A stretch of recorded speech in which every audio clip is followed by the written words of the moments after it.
जय जगन्नाथ दर्शक बंधु आपण समस्त स्वागत करुच्ची एक नुआ भिडियो तो दर्शक बंधु अगस्ट रे केउ बैंक खाता को जीवनी सुभद्रा टंका हिताधिकारी बहुत बड़ अपडेट आसी जाइए वीडियो को पूरा शेष पर्यटन देखो संपूर्ण तथ्य जानीपारे चैनल नुआ चैनल को सब्सक्राइब कर दिखाँ जहाँफल जहाँ भी लाटेस्ट इनफॉरमेशन आसो आपण सर्वप्रथम आम ये चैनल जानीपारे। तो दर्शक बंधु वीडियो चलते स्टार्ट करवा। दर्शक बंधु ए भिडियोटी मिछ कथा नुहे आपण मैंने बहुत सारा गुजब वीडियो को देखिकी आपण भावुवे जे मुझ मिछ कथा कहूँ तो वीडियो को पूरा शेष पर्यटन देखिले संपूर्ण तथ्य जानीपारे। आ कमेंट रे जणातु आपण माने सुभद्रार केतेटा किस्ती पाइछंती। तो दर्शक बंधु बहुत गुडे हिताधिकारी आपण माने जानिथिबे सुभद्रार प्रथम किस्ती द्वितीय किस्ती टंका पाई सारिछंती।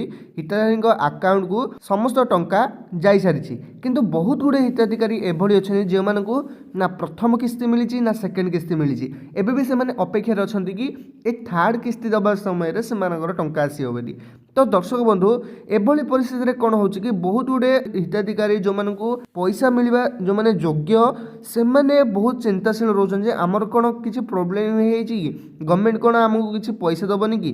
तो एई भଳି द्वंद्व रे से मान रहउछंती। आपण माने जानिथिबे सेप्टेम्बर 2024 रे 17 तारिख रे प्रधानमंत्री एई सुभद्रा योजना को शुभारंभ करथिले। समस्त खाता प्रथम किस्ती रे फास्ट 5000 टंका लेखे देथिले। बहुत गुडे हिताधिकारी सेतबेले तो आपण माने सुनिथिबे 20 लाख 30 लाख एमिति 40 लाख एमिति करी करिका फेज वाइज से बहुत गुडे हिताधिकारी को टंका पठेइले। कारण से समय रे भी बहुत गुडे हिताधिकारी एभଳି थिले जो माने बैंक अकाउंट रो डीबीटी लिंकिंग करि नथिले आधार कार्ड सहित संजोग करनथिले निज बैंक अकाउंट को।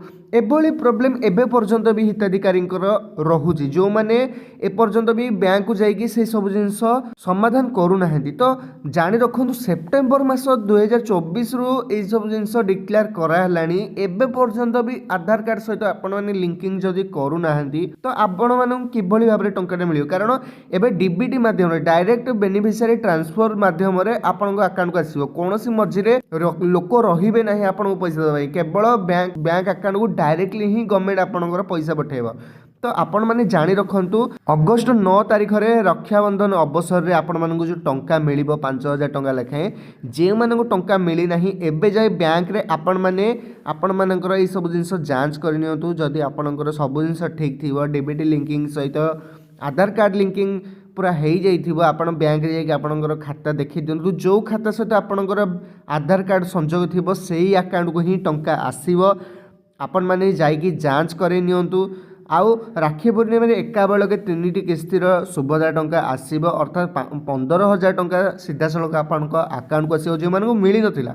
आ जे मानकु मिली थिला एई प्रथम फेज सेकेंड फेज बहुत गुडे एभଳି लोक अछन मानकर सेकेंड फेज टंका आसी नाही किछि प्रॉब्लम जोगु आसी नथिबो किंतु एई फेज रे टंका आपण मानकर आसी जिवो। तो आपण मानकर जो मानकर टंका आसी नथिला प्रीवियस पेज रे तो से मानक 15,000 टंका लेखे मिली जिवो। आ एका बेले कि 3टी किस्तीर टंका आपण माने पाइबे एमिति सुविधा घोषणा करिसेंती राज्य सरकार। आउ बड़ कथा हेउची आगो को आउ किस्ती अनुଯାयी नुहे बरं एका बेले के समस्त हिताधिकारी अकाउंट को 5,000 टंका लेखे आसी जिवो। तो वीडियोटी जदि इनफॉर्मेटिव लगिस तो आपण मानक रिलेटिव मानक सहित शेयर करि परिबे। कारण यार बहुत बड़ अपडेट जे से माने ताका अकाउंट को जाई कि बैंक रे आधार कार्ड संजोग कर देबे तबे से भी टंका पाई परिबे। से मानक जे हेल्प हे जिवो से माने जदि जानि पार नाहंती से मानकु जणांतु वीडियोटी से मानकु शेयर करंतु। पुणी देखा नेक्स्ट वीडियो रे नेक्स्ट टॉपिक सहित। जय जगन्नाथ। आ कमेंट रे लिखंतु आपण मानकु सुभद्रार केउ केउ किस्ती मिलिछि।